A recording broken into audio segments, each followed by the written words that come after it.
Welcome back, everybody, to the Tradewaiters podcast, the comic book club, where we read a different trade paperback every single week. I am Daniel, you're Nathan. We are brothers. We're wearing matching t-shirts. Yes, we are. Oh, Shout out Midtown Comics. How crazy, a comic shop we've never been to. Yeah, a comic shop we've never in our lives been to. And we read comics. Yes. Yep. Dude, when we sent the last episode, like, YouTube link to mom and dad, I guess dad, like, sent the link to Tata. And he's like, when I wished him, like, Happy Father's Day, he's like, hey, thank you. I saw you on the TV. I'm like, what do you mean you saw me on TV? And he said you, like capital YouTube. I'm like, I guess he like was able to put it on the TV or something. Oh, wow. Yeah. He's like, wow, they're on TV. Yeah, there's a lot of... I watch YouTube on TV sometimes. Oh, it's the best way to watch YouTube. Yeah, it's pretty nice. A lot of people have been asking me if like you're the older brother, and I'm like, no. I guess you just talk Fuck more. me then. You just talk more adult, and you have a beard. I'm more dominant, I think. Nathan, before we get started, I know you've seen the trend going around on Twitter, TikTok, where people are like, oh, she's a 10, but she hits curbs or something like that. I think we should do that with comics, as if it was like a review for a trade. Okay? Okay. So I'm going to give you a couple scenarios, and you tell me what the true rating is based off of what I give you. Okay. Of the trade? Of a trade, yeah. Okay. So it's a 9, but it's a manga. What do you give it? Like, what do I rate the book? Yeah. Like a 2? 2? Because it's backwards. Well, how am I supposed to read this? Okay. It's an 8, but there's no villain. This is hard. Just first thing that comes to my mind. 8, I guess. Still an 8? Okay. Yeah, sure. It's a 7, but there's comedy. Why are we descending in order? Isn't it supposed to be it's a 10, but... No, I've seen different ones. Like people, I think that's more fun. Okay, all right. So it's a 7, but what? But there's comedy. It's like a comedy book. Okay, 9. 9? Okay. Yeah. It's a 6, but there's titties in it. 10, 11. 10. It's a 9, but it's in black and white. 10. Yeah, I love black and white books. Yeah, the best. It's a 10, but it's like super dense. 4. Like an Alan Moore book. Yeah. Wow. I'm not trying to spend all day there. Okay, it's an 8, but a dog dies. 0. Negative 10. Multiply it by -1. It's a 9, but there's inconsistent artists. That one's hard because it can depend. Like that Sure. that Obi-Wan book we read. Yeah. Pretty good artists throughout, but it's not the same guy every time. Yeah, kind of fun though. So I would say it's like a 6. 7. I'll say 7. Okay, yeah, I agree. It's a 7, but there's like a huge twist. I like twists. Yeah, 9. A twist can be a bad thing though. Okay, here's the important ones. Sure. It's a 10, but no back matter. 0. It's not even a trade 0. at that point. Yeah. It's not even a trade. Get that shit out of here. Yeah. Why don't I just buy single issues? Okay. It's a 10, but it's $30. Depends on how big it is, I guess. Like a trade, like 5-6 issues maybe. $30? $30. 2. 2. But it's not a 0 because they know their worth, and I respect that. But I don't think it would be worth it, probably. Yeah, it's like a normal, just like 120. If it's like an Alex Ross book and he did everything, $30. You know, he knows his worth. Yeah, that's true. Because that shit you'll be looking at for longer. Yeah, you'll get your money's worth. But if it's like, I don't want to, I guess, dox another artist. If it's a stupid Jim Lee book. Did you have any examples for that you wanted to? No, you're kind of blindsiding me with this. So Good. The trend's happening right now. How to get out. Yeah, gotta get it while it's hot. Exactly. We have a bunch of time codes in the description. We got the news. We got the book. We got the back matter. We got the pull list. We sure do. And what do we start with, Nathan? We start with the news, where we talk about some news that you probably already heard of, but maybe not. So let's get into it, Daniel. We haven't heard us say it.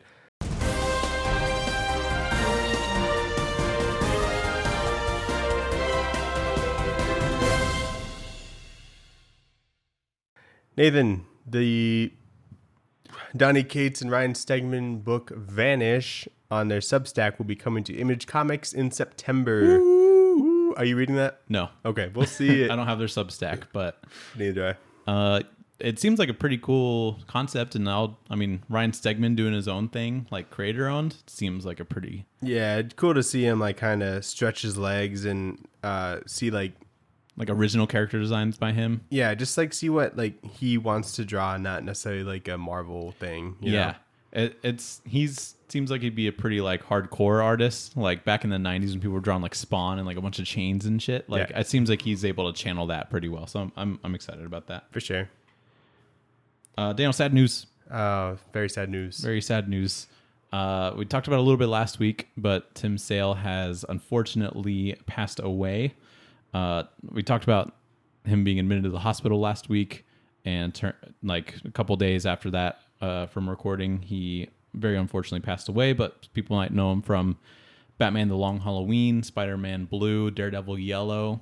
There's a Superman one that he did, which I was not aware of, but it's like Superman 4 seasons or something like that. He did Hulk or something. Yeah, he did Hulk Gray. And there's been a bunch of really like fantastic art from him that's kind of shown up. And have you read any of his stuff? I've read Spider-Man Blue, and I enjoyed same. it quite a bit. I think I've read a little bit of Long Halloween, but I haven't like read it all in its entirety. Yeah. So other than that, he's been on like some Batman books since then. Like he was on an issue with Tom King, I think, in one of them, and stuff like that. But no, I haven't really done like a deep dive on his work. But I recently like discovered that Daredevil Yellow, and it looks really good. So I think I'd be interested in reading that at some point. Yeah, I think his Superman would be cool. Yeah, I like just kind of the style of it. Mm-hmm. But rest in peace. Definitely, that sucks. It sucks because like, so many fucking good people. It's too much. Neil Adams, George Perez, too many people. Let's just stop. Yeah, for forever. Daniel, a Wonder Man series is in the work at Disney Plus. That's cool. Do you think it'll be Nathan Fillion? Because I hope so. He was in a deleted scene for Guardians 2 or something.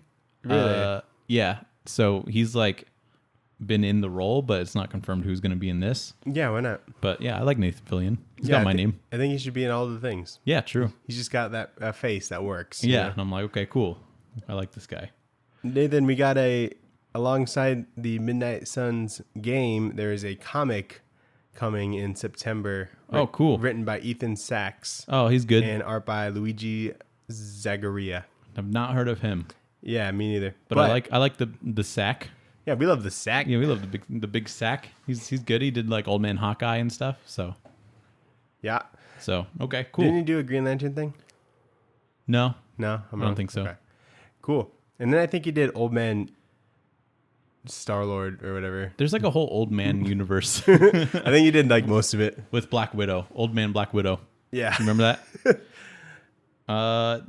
Daniel, do you apparently Hero-gasm is going to be on the next episode of The Boys. What does that mean? Do you know what that is?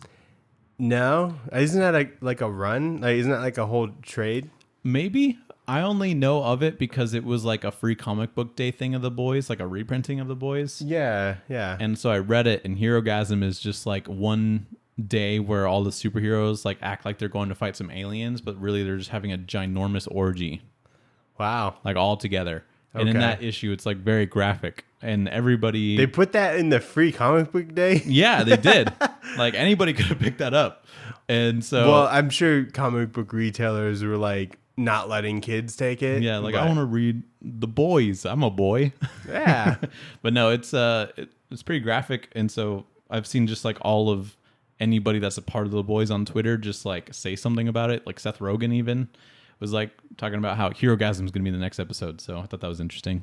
Wow. Very cool. It would have been awesome if it was just a complete surprise. I'd rather not.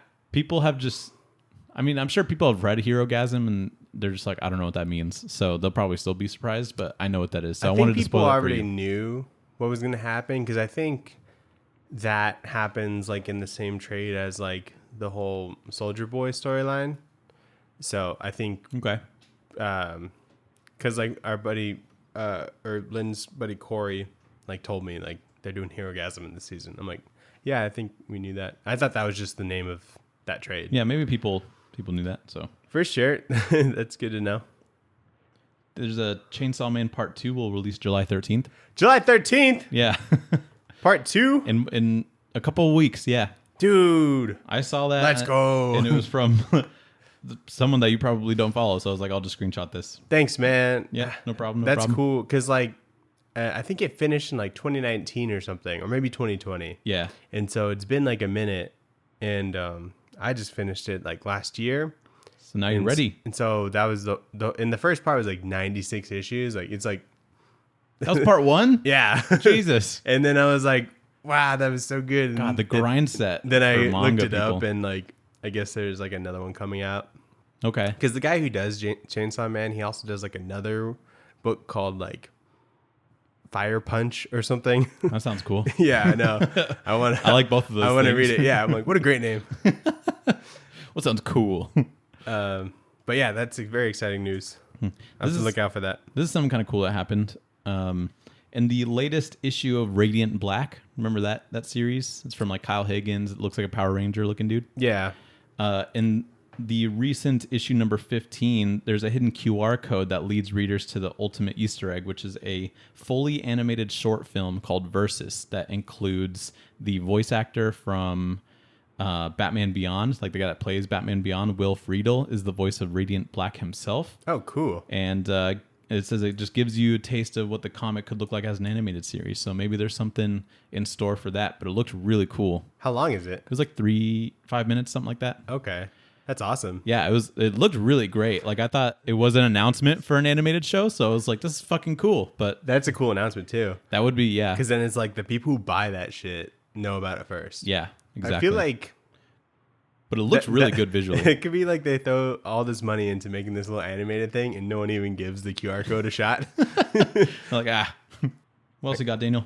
That's all. I'm out of news. I have no news. I think that's everything for me as well.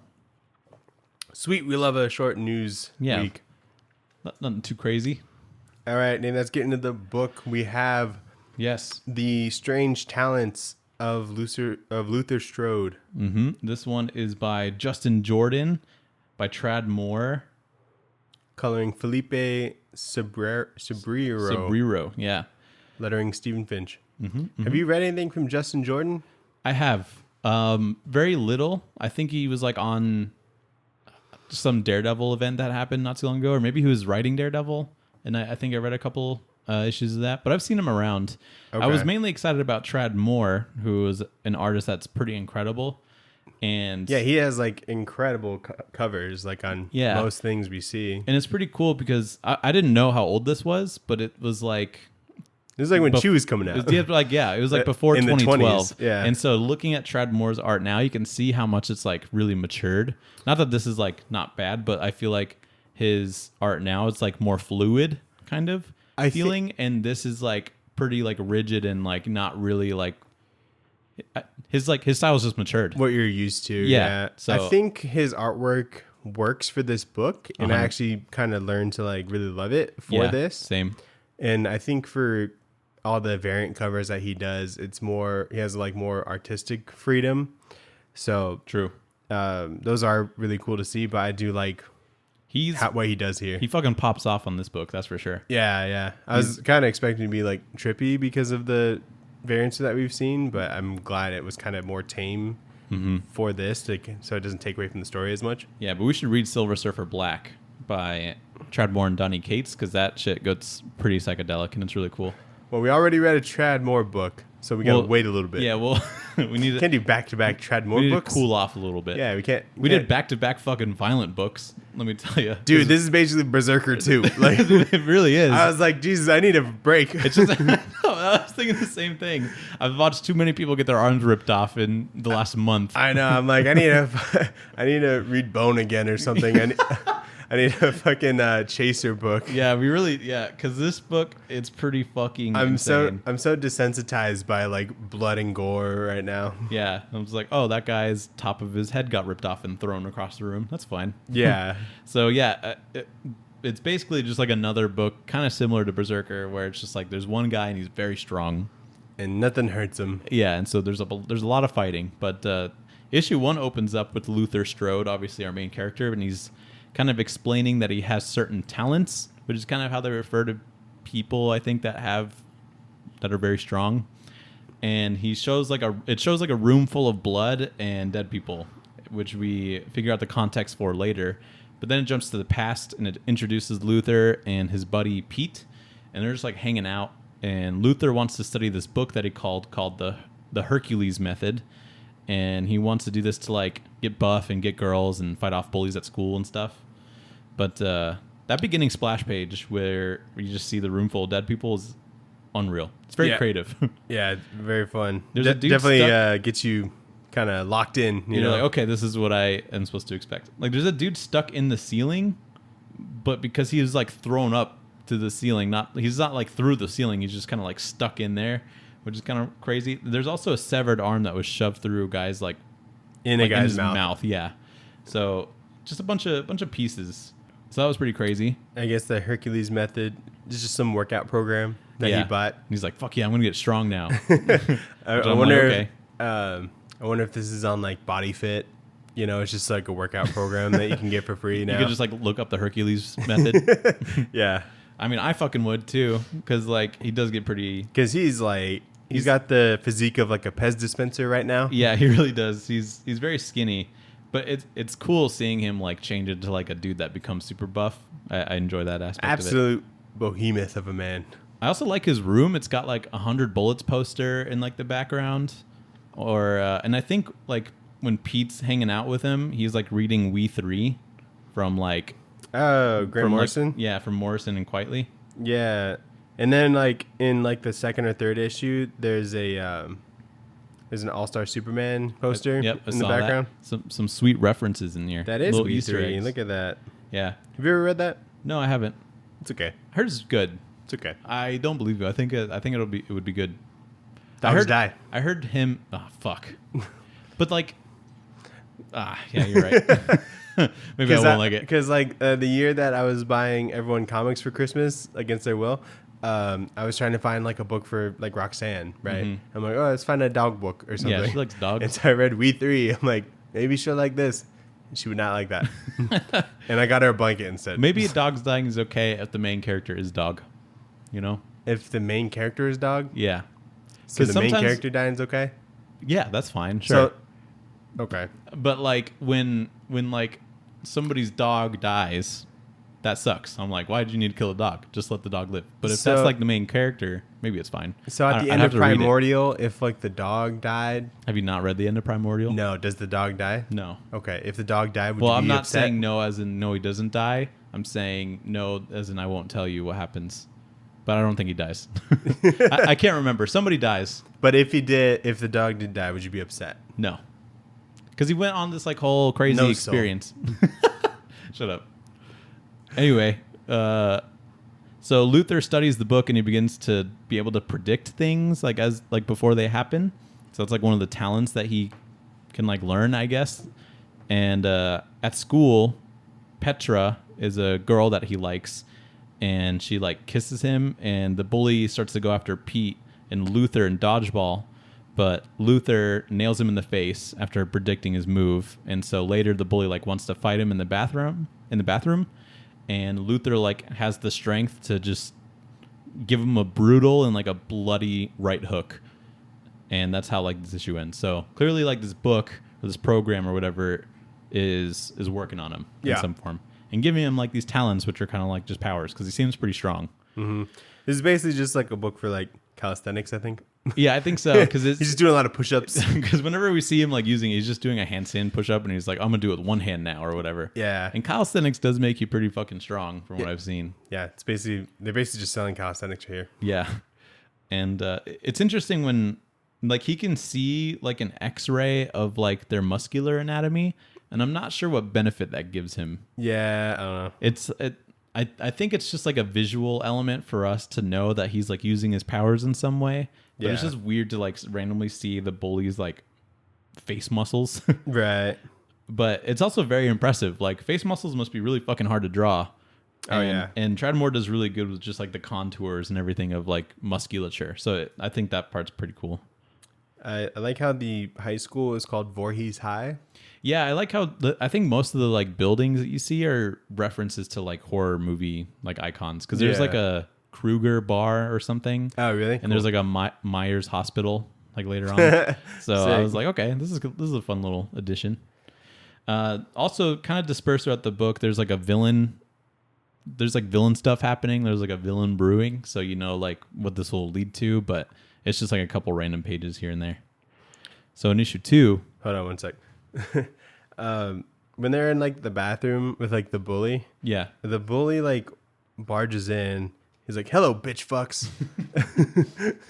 I'm like, that's some good bully talk. I'm like, what is that? I would just like laugh, I think. I'm like, what's up, bitch fuck? I'm like, who says that? That's pretty funny. Just some dialogue I get a little tickle from. Yeah. I think like random curse words thrown in like kind of awkward Just places are so funny. Yeah. Like in what's that alien show that we like? Oh, what, I'm blanking on the name. Why am I blanking on the name? Oh, Solar Opposites. Solar Opposites. Yeah. There's a scene in there where like they get told something and he's like, "Oh, fuck ass." And it like made me laugh like a lot because it just caught me off guard. Because he does it all the time. That's the funniest fuck shit. ass. And I was like, that's it's pretty funny. But issue 2, Daniel, Luther comes back from school suspension after beating that bully's ass. I think his name's Paul. And he shows like more strange talents because when he comes back to school, Paul's there and he like tries to punch his friend Pete in the face, but Luther like blocks it by like instinct. But also he imagines going into like this bloody rage where he kills like Paul and his friend Pete even, like he can't really control it, and then he like snaps out of it. So that was a pretty crazy fake out because I thought he did it because I'm like, oh, come on, man. Because like he catches the punch and then he crushes his hand. And I'm like, okay, I could believe that. Like he's just kind of showing more powers. But then he just like fucking karate chops his head off. Yeah. And I like how he karate chops it because when his head's flying off, you could tell it's like spinning in like a tornado kind of motion. Like it's a lot of fun. The visual storytelling is very fun here. Oh, yeah. Yeah. So yeah, that was a crazy fake out. But later, after Paul's like finished working out, he finds his parents. This is Paul, so the bully. After he's finished working out, he finds his parents were killed by like the villain guy that we saw from last issue, and he wants Paul for something. So we get a little bit of a hint there. And then Luther is also working out, and Petra comes in to talk, and she like comes on pretty strong to him. So yeah, at this point, like issue 2, he's like Goku sized, basically. yeah, he's like very strong. Like it said that he was suspended for like 2 weeks or something. And now he's just like fucking huge, and he's doing fingertip handstands and stuff like that. Yeah. But he's got too many abs. That's for sure. Got all the abs. But yeah, I like how he's just working out in his like white boxers with hearts on them. Yeah. That's pretty sick. But yeah, this scene where like the bully's parents are dead, and it takes a little bit of looking at that panel where you see them in like pieces to really understand how dead they are. Because Super like, dead. There's like the top half of the mom's head is like on the dad's head, like it's a hat.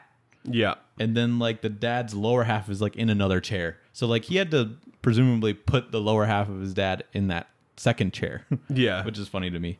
So Or the upper half. Or the upper half too. Yeah, maybe the lower half was already there. So later when he's telling Pete like about Petra at the store, Luther predicts that there's a robbery that's about to happen. Dude, and they're at a gas station and they're buying milk. Who does that? sometimes it's just closer. It's way too expensive. Sometimes it's just closer. They gouge the Would prices. you rather go to the grocery store and walk all the way to the back? Every single time. I'm to sorry, save, you like, to save $2, I'll spend $3 in gas. but you're wasting like 10 minutes of time It's the principle. on average. So yeah, they go to a gas station. Luther like predicts a robbery, and then he stops the two robbers with like gas station things. So he like throws milk very hard at this one guy, and then he takes Slim Jims and like stuffs the barrels of the guns with Slim Jims like he's fucking Green Arrow. Yeah. He's wearing a green hoodie, so I'm like, this is kind of like a Green Arrow homage, I think. But yeah, pretty fun scene.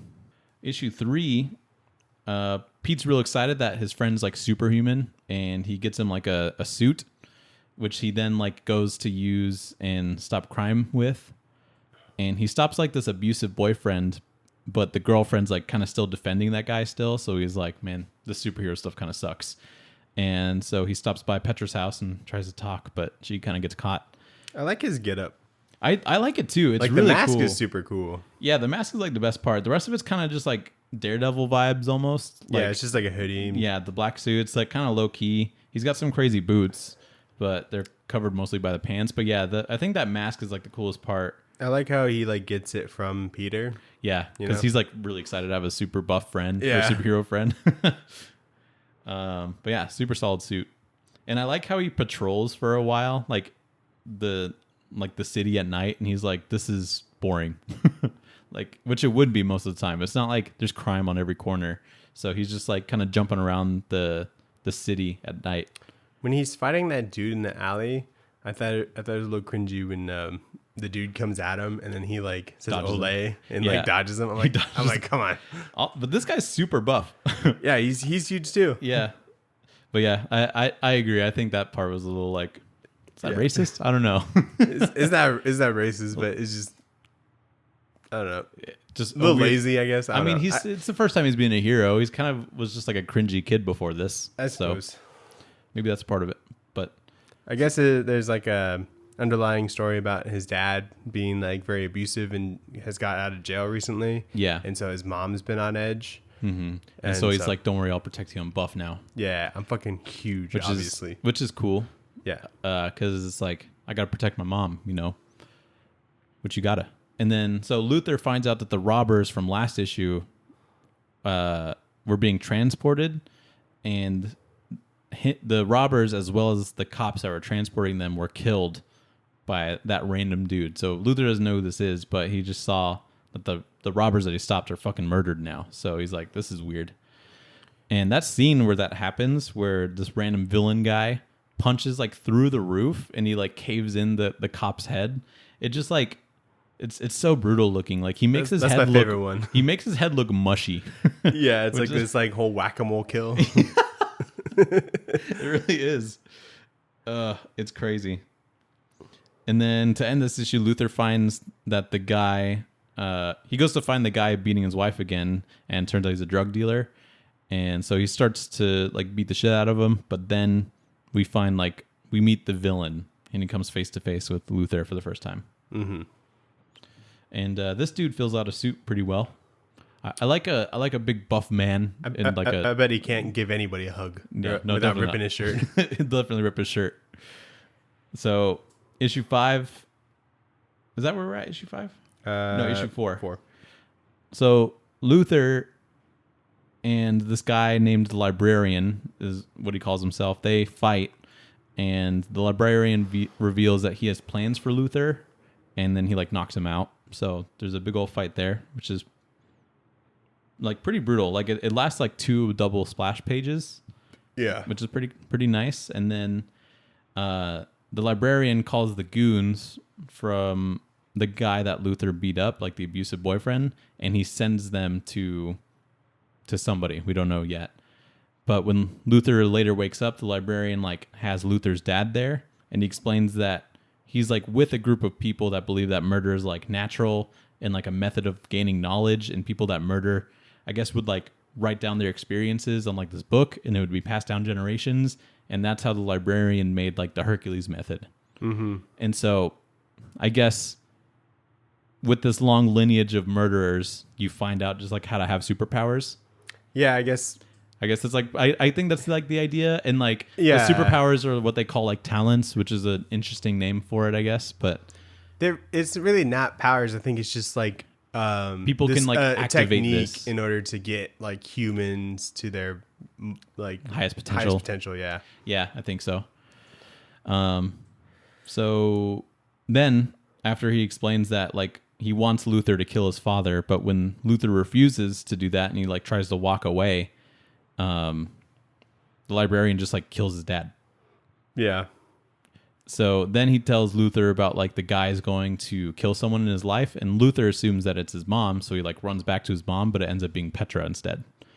So there's a little switcheroo, a little Batman the Dark Knight kind of situation. Just to kind of back up, when he's talking about the history of like the method or whatever, there's like some dude and he like just killed somebody, like this woman, and she's got just some gigantic titties. Oh, is it the girl on like the bed? Yeah. She's like cut in half. Yeah, I was like, And he's like, let me write Whoa. this down. And he's got like this weird ass suit on too. He's got like a hat. So that guy murders. It's basically just like, Do you really learn much from that interaction, whatever that was? You know? it's just an excuse. Yeah, pretty much. So, yeah, it feels like a lot of fairly important characters get killed pretty early on in this entire series. Yeah. Because you'd think like Luther's dad would be more of like an impact or something that would. It felt like that was going to be a bigger thing because of how much had been kind of building and it'd been like underlying for so long. It felt like he would have been alive a little bit longer, but then he just dies after a couple of pages. So that the fact that anybody can die at any moment is kind of fun, but it seems just like a little bit strange here. Overall, I thought the book like moved really well, you know, but like I felt like the pacing or how things unraveled was kind of odd. Yeah, like things were I a little agree. bit quicker or maybe like a little bit slower than I thought. Yeah, I think like overall like the story's pretty clear. Yeah. But a lot of the side characters don't have a whole lot of time to breathe, it seems like. Yeah. Especially since some get murdered pretty quick. So maybe he just doesn't want to spend a whole lot of time there, but you'd think you'd have like more flashbacks with this dude's dad or something to make it more like impactful, but Yeah. he just kind of gets kicked in the head. Donkey kicked by the librarian. So in issue 5, this is kind of like the shit hits the fan issue. So Petra gets like tied to a chair and Luther realizes that his mom is safe. So he goes to save Petra. And when he's there, he gets shot, which is when he like really dials up and kills everyone like in the scene in the beginning. So Real quick, who's this dude that he was like beating up like before he went there? Was that someone just guarding the door or something? I think so. Yeah. Oh, okay. He took a lot of time with them for some reason. Like a whole page just beating up this dude, this bald dude with like the goatee. Oh yeah. Yeah. I think he's just trying to figure out like where. Maybe it's a guard. What did you fucking do? He's like, leave me the fuck alone. I did nothing. Yeah. I think it's just one of the guards or one of the goons maybe. But I like that Petra can kind of like handle herself in this like weird situation, and she like distracts the guys enough for like Luther to like show up. Is this Petra's dad? Because he's got red hair. Maybe. I don't know. Anyway. But yeah, Petra like kicks a dude in the nuts and then like falls over and uses like a shard of glass to like cut the rope, and like I was almost like she's gonna get out of this herself. Like she doesn't need Luther. Yeah. But then Luther shows up and then just like murders everybody. She like takes a couple punches and is taunting the dude. And she's like, my dad hits me harder for breakfast. Or she's like, my dad hits me harder to let me know breakfast is ready. And I'm like, that's a fucking cold line. I thought that was pretty good. And after he like gets shot, there's this panel where Luther like stands up and he just looks fucking unhinged because he's about to go fucking nuts on people. Which is like this one right here. Like it feels like there's something different and more sort of visceral about it. Yeah. So I like that a lot. And there's definitely some creative kills here. But Definitely. on the other side of thing, while at Petra's, the librarian goes to Luther's house with Mom and Pete there. And he's like, I need you, Mom. And so they tried to like pull a knife and like a gun on him to stop it. But he knocks out Luther's mom with like a flick. And then he like mangles Pete up enough, but like doesn't kill him. He just kind of keeps him alive enough to relay the message to Luther that he's taking Luther's mom to the docks. Yeah, Peter like tries to save the day by like smashing like a lamp over his head and stuff. Yeah, it was very courageous, and he even tried throwing a knife, but then his mom tried shooting him, but he like dodges that shit. Yeah, that was a cool scene too. I like seeing like how people represent the path of a bullet, and this one looks like it's just like a fucking cosmic rocket or some shit. Yeah. which is really cool. But yeah, when like the librarian like catches the knife like by the blade, yeah, which is pretty hard, and then he throws it back at Pete and his fingers get chopped off. Yeah, when his fingers just fly off. It's fucking gross. So gross. And then he like they're not shy with the blood in this book at all. It's fucking all over. And you know that they're not shy because at the end Pete's fucking nailed to the wall with knives. He's like and crucified, basically. Yeah, he basically got crucified, which is fucking wild that you do that. So then he's like, I tried to stop him. Which I don't even know if like cabinetry would be that strong to hold up a body, but Yeah, they must have like mahogany or some shit. It must be really good. So that's pretty. He got beat up the most. Like, oh yeah, he got the worst of it. like his mom took a flick to the head and got knocked out. Yeah, which I think was a funny scene because it's like obviously this guy's strong. Right. But yeah, I just want to say there's a really the panel that was like the beginning scene, but then we see like how that happens. Mm-hmm.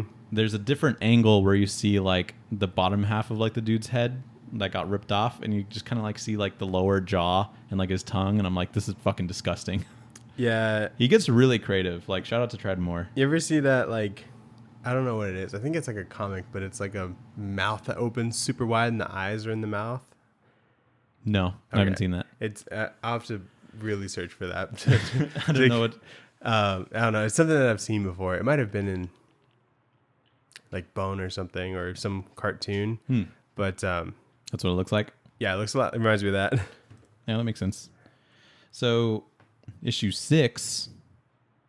Also, we haven't really been talking about it, but they had like a bunch of covers for this book. Yeah, they have a lot of the variants like in between the issues. Yeah, which I appreciate, and also like the after word or the like letter that's normally at the back of like the single issues. Mm-hmm. Those are between the issues, which I think is interesting. Yeah, it's like you're actually picking up the individual issues, which is cool. Yeah, and then they just like stapled them all together. Yeah, like here's a trade. And so that's kind of cool. But yeah, they had a ton of variants, and there's one that I really like. That's a reference to like The Shining. Yeah, that's fun. So that one's a pretty fun one. But anyway, issue 6. So Pete dies, and Luther goes to like fight the librarian, and he wants to like get the jump on him, but he can't. And so Luther and the librarian basically fight, and Luther's like trying to free his mom at the same time. And during this fight, it gets real bloody, and Luther's like blinded, I think, by like the librarian's blood, which causes him to like accidentally punch through his mom, and it kills her. Yeah, like through her like throat. Yeah, like he punches and like hits her throat for sure, and it's pretty gross. But yeah, what does he do? He spits in his eyes to blind him? Yeah, I think it's like his own blood that he's like spits into his mouth. But this is like a pretty creative scene. Like there's a part where librarian like dislocates Luther's shoulders by like pulling him apart, and he has to like pop him back into place to like keep fighting. So I think okay, I missed that. Yeah, so I thought that was kind of interesting. He does the whole like head clap thing. Yeah, discombobulate. That shit's the worst. They like do from that Sherlock Holmes. Yeah, they do that in Invincible a lot, and when like Viltrumite is doing it, or this guy, it's like pretty painful. There's a really funny edit from Sherlock Holmes where it's like that beginning fight scene where Robert Downey Jr. is like thinking about what he's doing before he does it, but every move is just discombobulate, and he like hits the guy, does like the clap thing, and he does it like 6 times. It's really funny. Yeah. So yeah, mom dies, but after this, Luther gets beaten to the point that like his intestines are out, which he then uses to lasso the librarian, pull him in, and then snap his neck. And so, but the interesting reveal is that they both heal from this. Like they can, I guess, like they can move their own flesh, I think is the idea. Because when he puts his intestines back and he kind of just like shoves it in there, and he's like, I'm gonna think real hard and then I'll just heal. Yeah, it's kind of like a Deadpool kind of healing factor. Yeah, it is. He just has to like think about it real hard. So librarian and Luther both come back from this, and they keep fighting, and eventually the dock collapses. And that's like right as Petra and like the cops show up. And Luther, he predators him. Yeah, he rips the spine and like the skull out, and he's like, "That's done now." But he punches through his back and grabs the spine from there. Yeah, and then pulls it out, which is cool. I don't know. These comics we've been reading make it seem so easy just the spine and the head to come out. Yeah, like with the what would happen with the ribs? Do the ribs just break off that easily? Yeah, I don't know. Is it designed that way? Because it seems like a lot of people know how to rip the spine. It's like those little toys where you poke out all the pieces. Yeah, where does the pelvis go? Like, why doesn't the pelvis come with it? Yeah, I know. It's crazy. But yeah, I think that's just like the interesting visual thing to do is just like assume that all the ribs get like cracked, like it's a fucking wishbone or some shit. But yeah, so that's how the librarian dies. And at this moment, Luther realizes that everyone he loves will die. So to protect Petra, he runs straight towards the cops, and he gets shot at by the cops, and then he dies, and that's how it ends. It's like very rapid. Mm-hmm. And Yeah, like that could have been like it could have been something down different. a bit. Yeah, Like just be like kind of more. there's a lot of fight and maybe like a couple more pages. I think for me of like him Or maybe even, realizing like- this or like explaining this. And Petra's reaction maybe, Yeah, like that would be good too. because that's like his only way of like protecting her is like her thinking that he's dead. Yeah, you or know? for everybody to think that he's dead. So. Yeah. And I know that there's a sequel. Like there's like a trilogy of 6-issue trades like this. So it's like Yeah. The Strange Talon of Luther Strode, The Legend of Luther Strode, and The Legacy of Luther Strode. Yeah, and it's all collected. I saw it at Ash today. Oh, really? Yeah, That's cool. it was at like eye level, and it was like the full collection. Oh, nice. I was like, oh hey, 18 issues. Yeah, it's not bad. I think it was a good price too. And so like I know that there's a sequel, but it's pretty clear that he doesn't die from getting shot at. So it seems strange that the trade ends there because he's been shot at before. I guess so- it is technically back matter, Yeah. but the morgue scene. Yeah. There's 4 panels where he just like wakes up. Yeah, he's in the morgue. He punches and through the body bag. He's awake. So Yeah, anyway. so it's like, I guess I like the fact that the trade is self-contained and it is a full arc. Yeah, You know what I it's mean? true. And if it got canceled after this, it'd be somewhat complete. You'd be you good. know? Yeah. But when like his best friend's dead, his girlfriend thinks he's dead, and like his mom's dead. So now he like doesn't have any weakness, I guess, when it comes to True. leverage or whatever. But I don't know, with like everybody, all the side characters being killed, it just seemed kind of odd to me. Yeah. And why did the librarian have to go killing like the other people that knew about him, like the I don't know. robbers and like The- the bully's parents and shit, you know? I'm not sure. I think he's just trying to find him or something. But if he finds the bully, you'd think like, oh, he goes to the same school as Luther. Yeah. Or maybe he's like trying to recruit people. I think something like that. Yeah. I What think he was his mentioned- motive? Like why? I think he wanted him to join the librarian and doing lots of kills. Like I don't know like what the point of joining him was. Yeah. So like, I don't why know. was he? The whole I do agree. The whole motive is like a little bit fuzzy. Like why? Also, the librarian's kind of a cheesy name. Yeah, but not the best villain name. Yeah. I guess it kind of It's like makes unique, sense I in a guess. way, and he looks like a He's the librarian. guy that wrote the book, The Hercules Method, I think. Yeah. So anyway, Maybe the author. I don't know. let's get into the Back matter matters.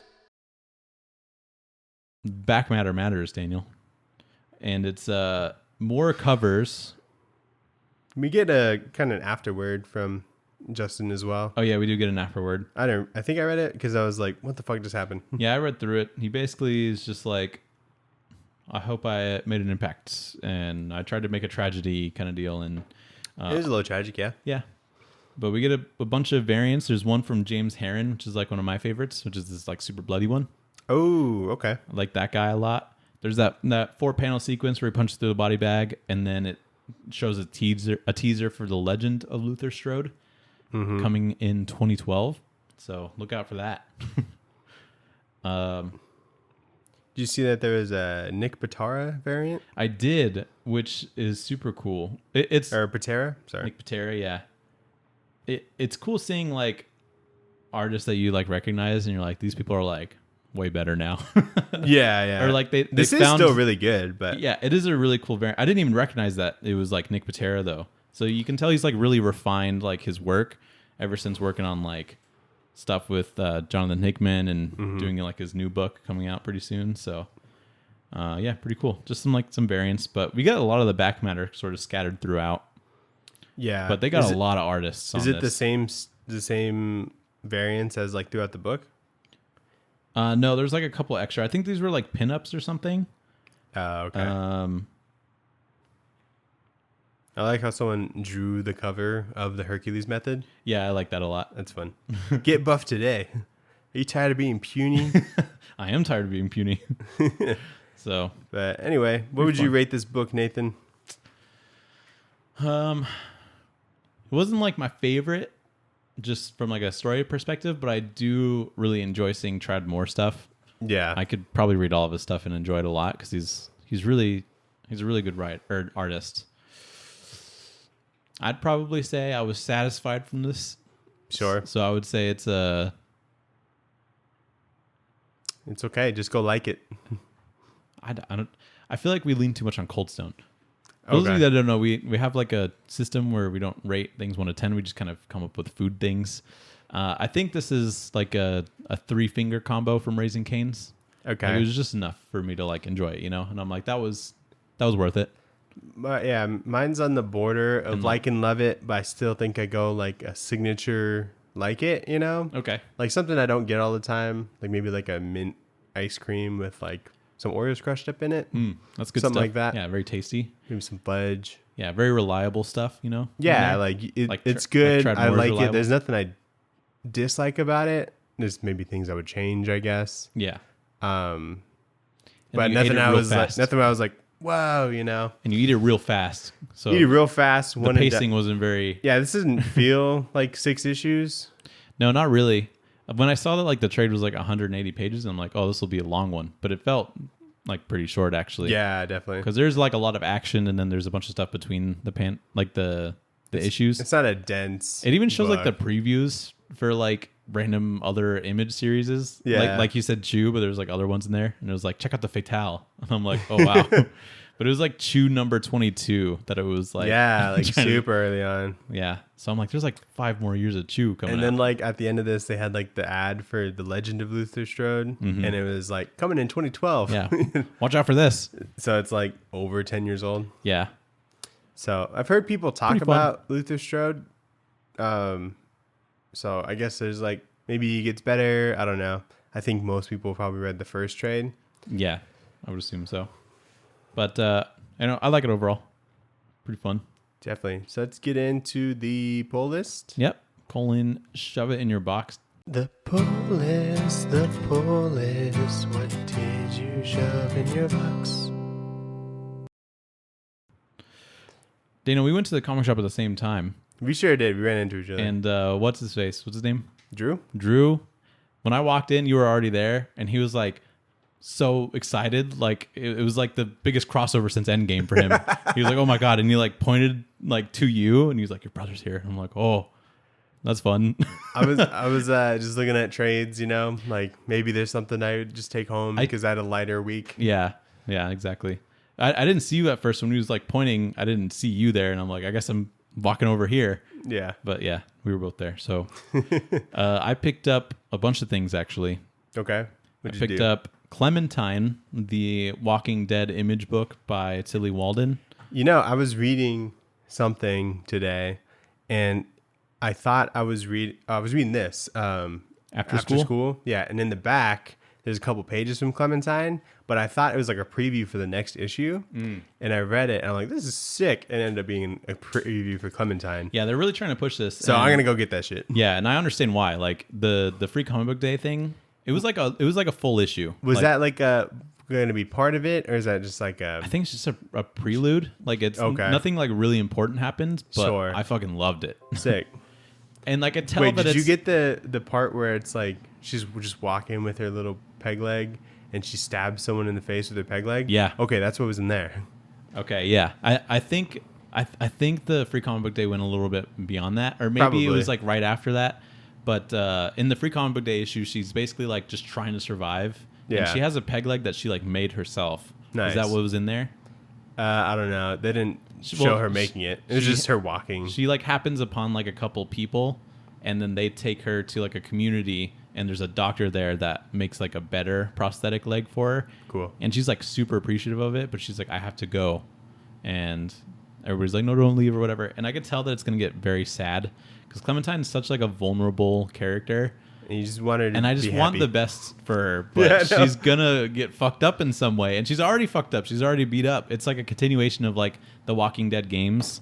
It's big And apparently spoilers for she the loses- games. Yeah, apparently she loses her leg at some point. I didn't get there. Ah, it's It ridiculous. was probably like season 6 or whatever they were out of that. But yeah, I'm really excited to read Clementine. How many seasons did they make of that game? Like a lot. I'm pretty sure it was like at least 4 or 5. Really? I thought it was like 3. Because No. we played the first one, right? I played like season 1 and 2 Okay. for sure. Maybe like part of season 3. But Yeah. remember Kenny?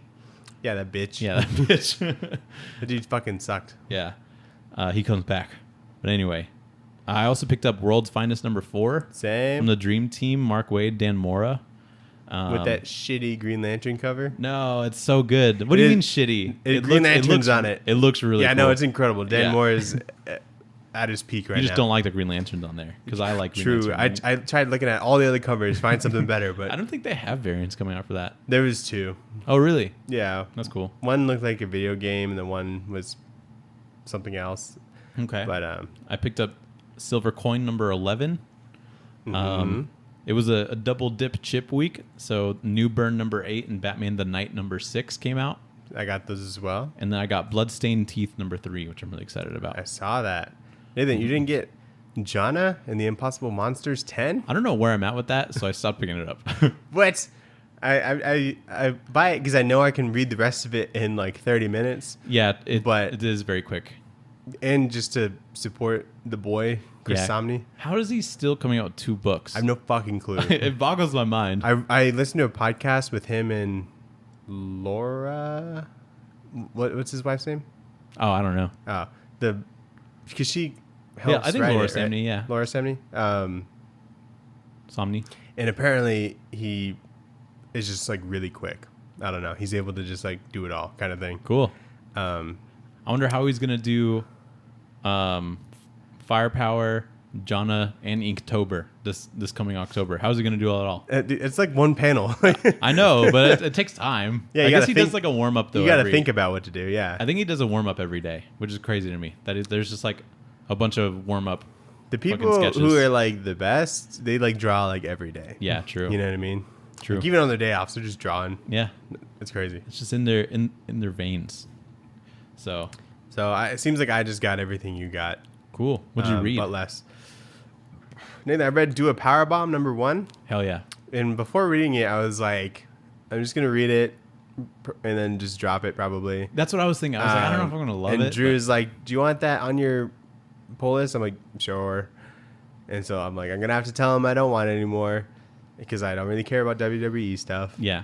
But then I read it. I'm like, this is good. It's so good. Dude, I like the second page. I'm like, I know where this is going. Oh, I had no idea. Oh my God, it broke my heart. Dude. And I'm like, do I need this much heartbreak on like my day off? Yeah.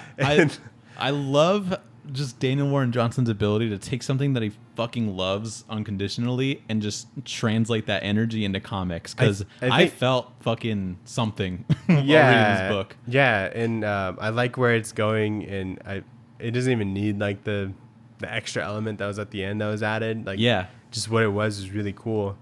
And like the story doesn't matter too. What it's about. Like the art is really cool, and you know what's happening, and you care about the characters and stuff. Mm-hmm. And so that was cool. Yeah, I'm gonna enjoy that one quite a bit. And then I read After School right there by what's his name? I think it's Justin Benson. Something Moorhead. And David Moorhead or something. So those guys, they like are co-directors. They've directed like an episode of Loki and like 2 episodes of Moon Knight. Huh. And so I don't know what this series is. But did you read it? Yeah, I read it. And but each issue is like an episode or whatever, and each one is like a different creative team. Oh, okay. And at the end, it shows like. So this is like an anthology series? Anthology, yeah. But it's all people who like have written on like movies and stuff.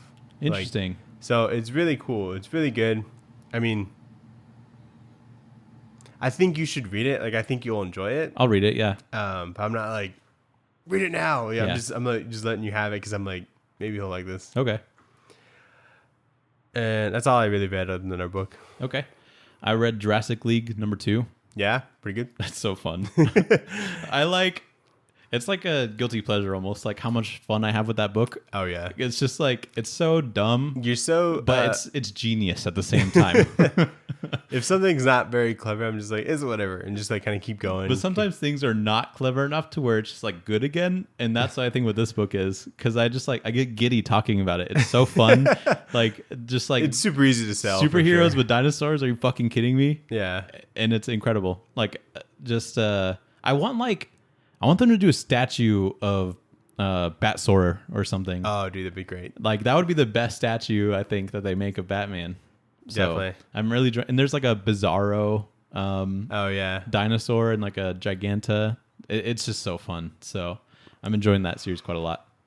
Sick. Oh, and there's a fucking Atrocitus dinosaur, and I'm like, I'm fucking sold on this book. Did you read the second issue? No. Who's Atrocitus? Atrocitus is like the Red Lantern. Oh, cool. And I'm like, what? So I'm fucking sold. What kind of dinosaur is he? I'd have to crack it open, but he's pretty scary. He's pretty big and scary. Nice. So I like it a lot. This is a kind of a different one that I read, but I backed an independently published comic book called Godslap. Cool. Good name. And so it's the IP is owned by a streamer / YouTuber. His name is Charlie White, but he goes by like Moist Critical or Penguin Zero on YouTube. And he's someone that I've like watched like way before, like back in like Halo days, like when I was just playing Halo on Xbox. Okay. And he's like a really big streamer now. He owns like a Rocket League team now and stuff. Nice. And so like I've just like casually watched him, and then there's like a couple YouTube videos of his that really popped off, but he's just watching like Russian slap fighting, which is where like really big dudes just take turns slapping each other. Oh yeah, I've seen that. And so he got like really into that idea, and I guess like he wanted to like do something. You want to write a comic about it? He wanted to do something with slapping, and he was like, maybe I can make like an anime or something. And then it like ended up being like, oh, I'll just make a comic book. And so I wasn't gonna get it initially because I'm like, even though Godslap is a cool name and it looks really cool, I was like, I'm not gonna get it. But then he got a variant from Vincenzo Riccardi, I think is his name. Who's a guy that I follow. Like his artwork is my background on my phone right now. It's of Moon Knight. Oh, cool. And I'm like, that's a fucking good artist to get. Like, and like, so clearly they know their shit. And he also got like, Is the variant cool? Yeah, I think it's great. There's what it looks like. And so I'm like, okay, this like got my attention. And he got like, he's not the one that wrote it. He got Stephanie. Fuck, I gotta look it up now.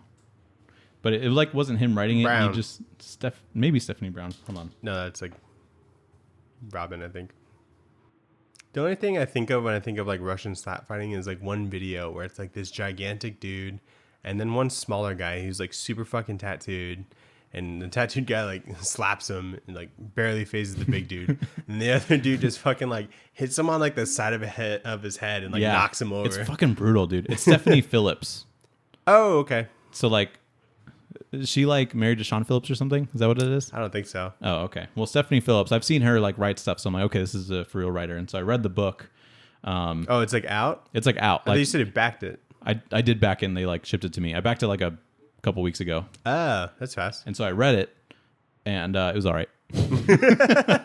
Like it's set like in this cyberpunk world, and like people have like slapping superpowers. It's kind of like One Punch Man in like a system where That sounds like it. yeah, and so people like will slap other people and they get fucking explode or whatever. And it was like all black and white, and it took like manga inspiration and stuff, and it was just like a bunch of these things, like the only coloring was like red, and everything else was black and white. So like a lot of the blood and stuff to really emphasize the stuff, and it was just all right.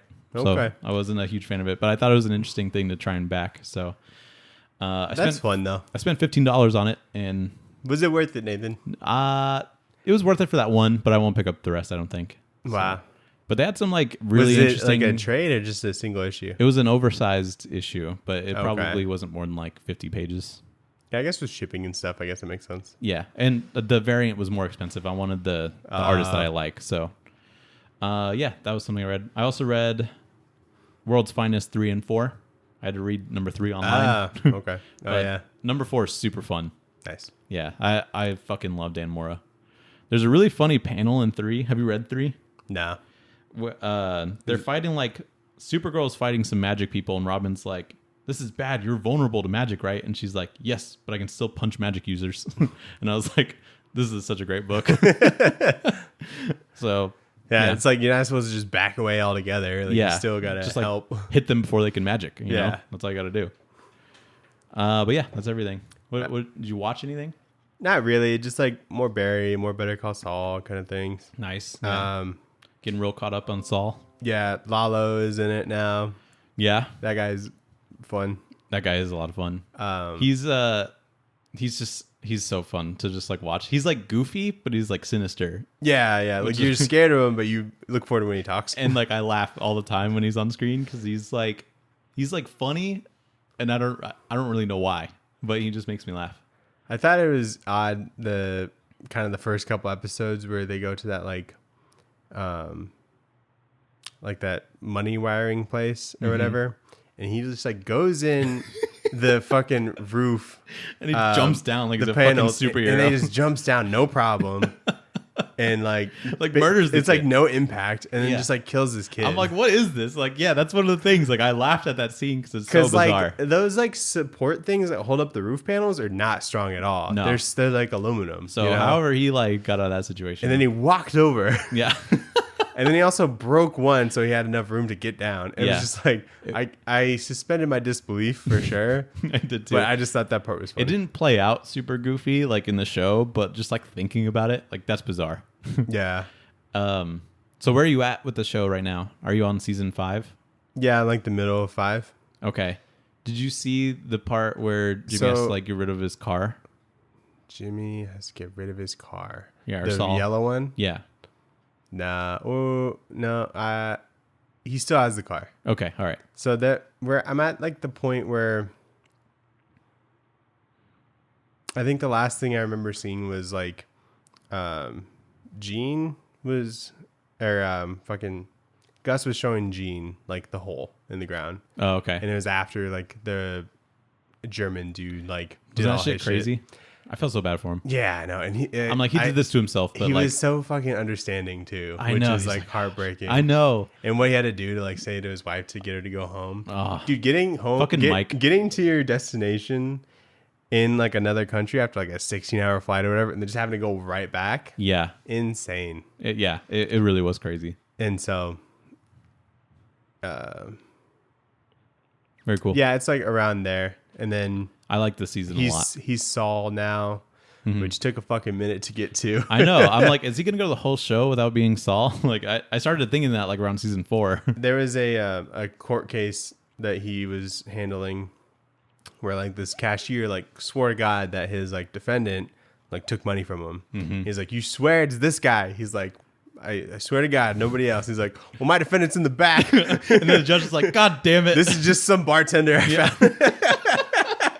You would never be able to unrecognize this guy right here. Because it like, was so like Saul, but Yeah. it didn't feel that like crooked. That's you know? what I love about it. Like, he I'm like, makes oh, lawyering so scummy and interesting. Like, it's so funny. And the judge is like, fuck you, Jimmy. Like, are you serious? Yeah, I was like, oh, it's genius. Yeah, it really is. So this is like the shit that I've been like wanting. Like he's been like kind of Saul throughout the whole show. Yeah. It's definitely a slow burn to get into it, but I appreciate that aspect. Like, you can tell that it's not somebody that like one thing happens and then he's like a criminal lawyer. Like, it's definitely a slow burn. If the 5 seasons were condensed to like maybe 4 seasons, sure, I think it'd be like that. really fucking good. Mm-hmm. I think I just appreciate that it's something to watch and it takes a long time. You know what I mean? Sure. Because I'm not like in a hurry to get through it. I'm not trying to catch up, even though I will be caught up by the time the second part of season 6 comes out. Yeah. That's the end of it, right? Yeah, 6 is the last season. Fuck. That's just. Well, we haven't watched El Camino yet, so we'll have that too. I haven't either. You ever watch El Camino? No. Oh, it's awesome. I've never watched. Sophia said the same thing. Yeah, I recommend it. Like, cool. Especially if you're a Breaking Bad fan and you like Jesse. Yeah, I know it's good. I just haven't watched it. Nathan, watch it. I will. Fake fan. I'm surprised because like movies are just so easy to watch. You just watch it once and it's like. And like it's harder for me. Saul for some is reason. like I'd rather 60 watch episodes. I'd rather binge 6 episodes of an hour-long TV show than watch one movie sometimes. Yeah. Anyway, okay. So a lot of nerdy shows to talk about. What should we? Daniel, I watched the Bob's Burgers movie. Oh, did you now? Yeah. I heard it was like a musical. Yeah, I didn't expect that, but it's not awful. Okay. Like, I think some people are turned off by that, and I can understand that, and sometimes I am. Did you go to the movies and watch this? Yeah, we watched it. We watched it like actually like a week or 2 ago. Oh, okay. But I forgot to bring it up last week, and the week before we were just doing nerdy stuff. So, right. But I watched it, and if you're a Bob's Burgers fan, you'll definitely love it. Okay. and it's just like a longer episode, kind of. Yeah. Like it's not like I heard anything it in was the like movie 3 will episodes, affect. basically. Yeah, Yeah. it kind of is. Well, yeah, it's like nothing in the movie will affect like the show. But what happens in like the movie, like there's a murder that they have to like solve, and it's just funny seeing like that group of people try and solve it. Yeah. And there's like genuine character growth and stuff in there too, and some things that they point out about the show where I'm like, oh fuck, that's pretty deep actually. So I enjoyed it quite a bit, and I LOL'd a couple times. What would you rate it, Nathan? I think if you are a Bob's Burgers fan, it's like a 9 out of 10 for sure. Oh, okay. I think if you're just like watching this normally, Because I was like you planning might to not go watch it. You kind of have to like understand the Bob's Burgers humor, I think. Yeah. I think if yeah. you were going in like not seeing any Bob's Burgers, you might not like it that much. But Probably not. I love Bob's Burgers, so I think it's a good movie. Aaliyah saw it and she told me about it, and she told me about the musical part, and so I was like, I don't want to see that. I didn't think that was. It's not like there's like Annoying. 3 or 4 songs, Okay. maybe less. For So, sure. Nice. Yeah, so I thought that was fun. Did you watch anything else? I don't think so. Okay, Nathan. Since last time we talked, there's 2 Miss Marvel episodes, a Boys episode, and 2 Obi-Wan episodes. Should we talk about it all? Yeah, what should we start with? So start with Obi-Wan. It's all wrapped up now. It finished. I think I remember seeing somewhere that they like said it was going to be an hour and a half like long last episode, and thank God it wasn't, because I wasn't ready to watch that. I don't really like that. But, just because it wrapped up in like an hour, and I thought it was really well paced. I think this was definitely a Star Wars thing.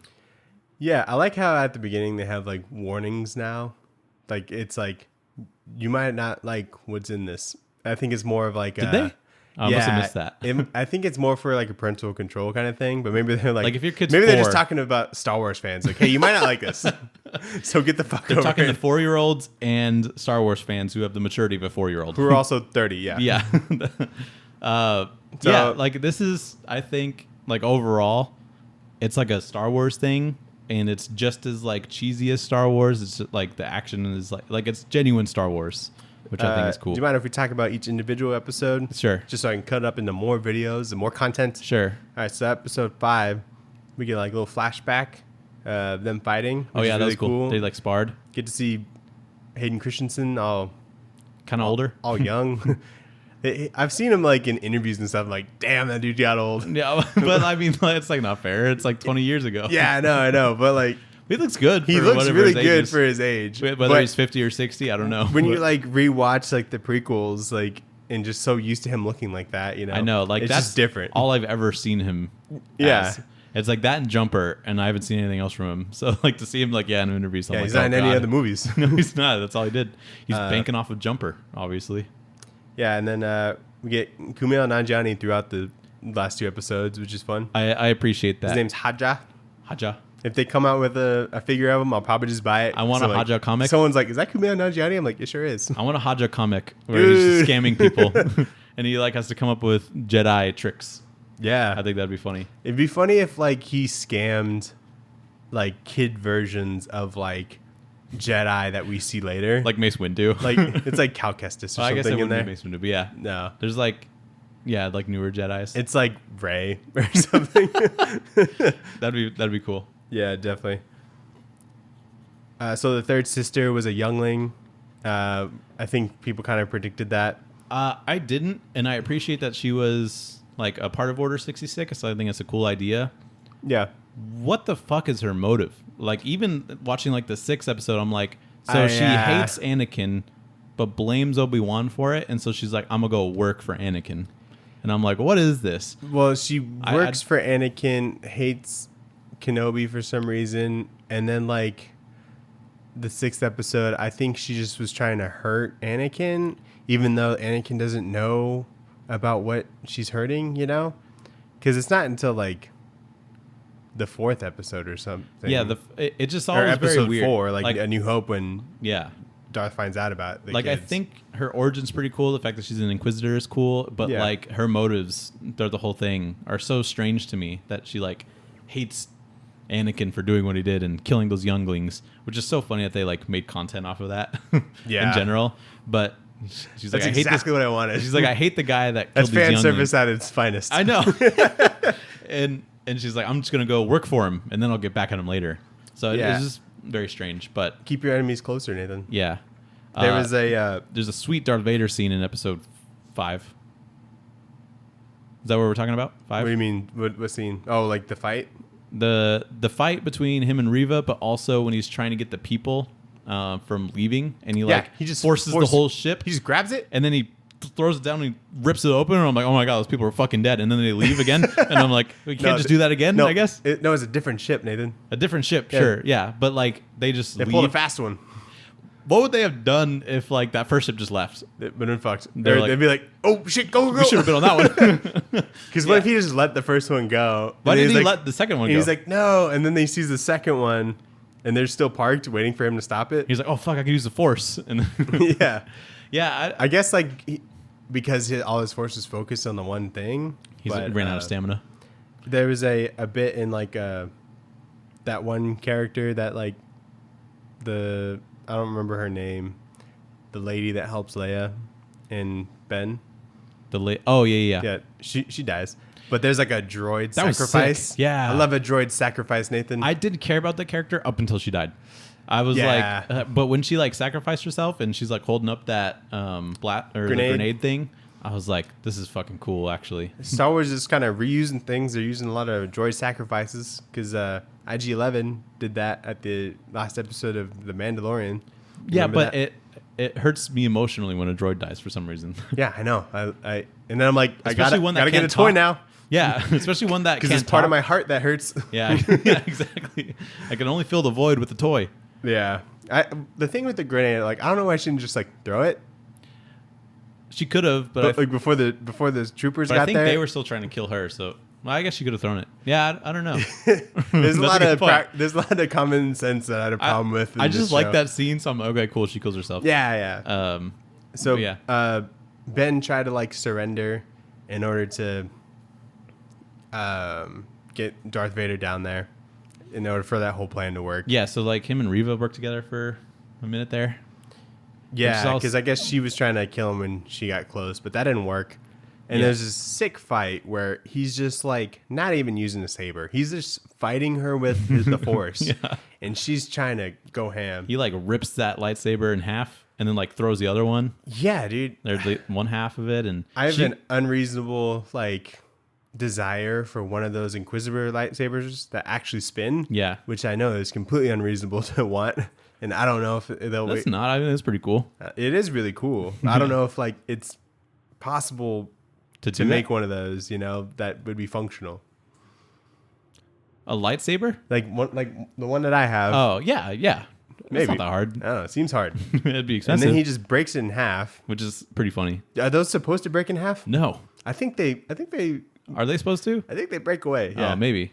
Maybe then. I don't know. Because it's pretty clean cut, I'd have to play Fallen Order again. But and apparently he knew that she was a youngling. Which I thought which is a bit of a twist. Yeah, he just like lets her work for him. Like all that stuff is like, that's like what confuses me. Like I'm like, wow, he's just so smart. Yeah, I guess so. And then the Grand Inquisitor's alive. Yeah, I'm like, what? I saw a tweet where like obviously the Grand Inquisitor gets like stabbed in the stomach. This is the last thing I wanted to see. Yeah, like, I didn't like this guy. The Grand Inquisitor gets stabbed in the stomach, but also like Qui-Gon gets stabbed in the stomach and he dies. So people are like, is Qui-Gon alive then? Yeah. And I'm like, that's a good point. And then because like Obi-Wan's like Star Wars phone was dropped in that place by dipshit Haja. Oh yeah. The third sister learns about Luke. Yes. Because of fucking Mr. Organa or whatever. Hale Organa. Bale. Yeah. Bale. She's like, I'm gonna go there. Yeah. Makes sense. So then the finale episode, episode 6, they're still trying to leave. They're getting shot at by like the Star Destroyer. Yeah. And they're like, don't worry, we'll jump into hyperspace in just a minute here, but let's put all the shields back there. And Obi-Wan's like, we're not fucking okay, are we? Yeah, no. So he makes the most logical decision that everyone's trying to stop him from doing. I know. He's always he makes good decisions. People are like, he's the smartest guy in the show. Yeah, I know. I'm like, no, why? You stay here and put us in danger. Yeah. I'm like, what the fuck? Just like, he wants to do this and you're alive. Yeah. You'll be alive. But yeah, people are always like, no, you're not putting us through all this to just leave. Like, yes, he is. They're like, we like you here. There's good vibes when you're here. Yes, Ice Cube's son, he is. So Yeah, he leaves. And then there's he no goes- Ice Cube in this whole show. I No. thought someone Did told me you he was going to think be. Ice Cube- Someone told me, and I tried to get my body ready to just see like a- Ice Cube, and he was just never there. He's just like a Force ghost. Yeah, I know. That'd be sick. With his like smug ass look. I he's would like, love Ice Cube in Star Wars. Bring him back. I need an Ice Cube resurgence. What if he was like, "Fuck the Empire"? That'd be awesome. That'd be hilarious. They go fight on this rock planet, which is Yeah, a pretty good fight. I don't know what planet it is, but who cares? Yeah, it doesn't matter. There was a sick fight. So, yeah, more of the Force happening. More. Yeah, Vader just does this like ground cracking thing, which is Obi-Wan really does this, sick. like pose where he like points two fingers at him or Yeah, whatever. there's the thing. That's like the thing. I guess just the with hook him. shot. Yeah. So Why didn't and so Vader like buries Obi-Wan, right? And he's like, yeah, I got him. But how did he not like just feel him alive? You know? that's one thing. But I mean, like, what's also weird with the show is that like we know Darth Vader doesn't die, we know Obi-Wan doesn't die, we know Leia doesn't die, we know like all these people don't die. So it's kind of Sure. hard to like make these moments big. There's no stakes, yeah. Yeah, there's really not, which I think is like, I think they know that, so they don't spend too much time trying to make like stakes like that, which Sure. I think is cool. But yeah, I think you're right. I think he would, but I think he would have sensed him. But I think what they're trying to demonstrate is that he's kind of blinded by like his rage for Obi-Wan, so Sure. he doesn't make the most logical decisions. True. And I think they sort of wrapped that up at the end of this one where he's talking to Sidious, Yeah. and he's like, Sidious is like, dude, you got to fucking let this go. Like, move on, dude. Yeah, and he's like, all right, yeah, I will. Yeah. So, So- but I thought that fight was really cool. Like it, I think that was Yeah, super satisfying, I think. yeah, and like more Force stuff happening, and they're like tripping each other and shit. And when he like lightsabers his helmet, and you like see Anakin there, The exposed face was so sick. and you kind of hear like Hayden. I can't wait for Christensen's- that Funko Pop. Yeah, I know. You kind of hear like Hayden Christensen's voice along with what's his face, James Earl Jones. James Earl Jones. Sorry, I'm blanking on his You name. delinquent. I blank on one actor's name at least every episode, so that's the one this time. And I'm just here to fill the void. Those are like people I should know, and I do know for sure, but in the heat of the moment, I don't. But yeah, that was a great scene, and you could tell that he's just fucking mad. So Yeah. I loved that a lot. So Reva goes to like Owen's house, right? Where's that on Tatooine? Tatooine. Okay, yeah. And she's like fighting Owen in the That was house cool, or whatever. yeah. And there's this part where she's like, you defend him or you love him like he's your own. And he's like, he is my own. I'm like, it's such a fucking good line. I know. I was like, that was sick, and like the way he delivers it, he's like such a good actor. Yeah, he's a great actor. So he's. Where has he been? He needs to be in more things. I don't know. He does need to be more things. I like the way his face looks. I like it's a Bright. good face. He's in Bright. Oh yeah, I haven't seen that movie, You don't see his actually. face, but No. he was there's- in Exodus, Gods and Kings. There's one where With he's Christian Bale. He's a psycho and Jason Bateman's in the movie too. That's a good one. Psycho Jason Bateman. It's like is that really- The Gift or something? I think so. Yeah. Yeah, I think I know what you're talking about. I Maybe like it's that not one. The Gift, or it's like I think it is The Gift. I think for sure you nailed it. or the box, No, the definitely not. package. Doesn't matter. But he's a good actor, and I really like that line. For sure. Yeah, that was good. And So- then I guess Obi-Wan can just feel Luke in danger from across the galaxy. He's like, "Oh fuck, I gotta go there It's now." pretty impressive. Oh, Yeah. do we even talk about Obi-Wan going like complete God mode on Vader when he like lifts like all those fucking rocks Oh yeah, behind that was him? cool. He's just pelting him. I had such a big boner, dude. And when he's just like, I thought it was cool, but it was really funny just seeing Vader get like pelted. He's like, "Oh fuck, dude, this hurts." Like, stop. It wasn't very practical. Like, you didn't see his like body move with like every rock that hit him, No, which so probably would happen. He's like, but stop. It's like he's got pelted by like an airsoft gun or something. So that's like what I Yeah. imagined in my head. But it was a cool scene because obviously at the beginning of the show he struggled to like lift Leia up. Right? Yeah. So it's he's back on the bike, you know. Mm-hmm. So that was pretty cool. and I guess when Reva actually got around to Luke, she just like couldn't do be it. like Vader and couldn't do it. Makes sense. I'm like, well, what was all this for? Yeah. But it's fine, I guess. I'm glad that she didn't just like it was like a process to get to that point, you know. Yeah.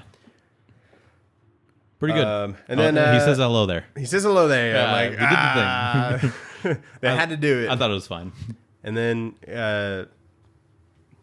this is all with spoilers, guys. We didn't really say that up top, but and then glad clarifying now. And then we see a Force ghost, Nathan. Oh, yeah, Qui-Gon. and it's Qui-Gon. It's good old. He's like, maybe Liam you were ready Neeson. to see me. and I'm like, this is so good. He looks great. He looks the same. I appreciate that they got him for like 4 lines because that was pretty cool. Yeah, I'm like, how much did they have to pay this guy, and how hard was it convincing him? Way too much, probably. Yeah, I mean, he's not doing much now, I guess, but true. It's like, hey, you just have to be there for like 4 minutes. you can record it in your closet. I don't care.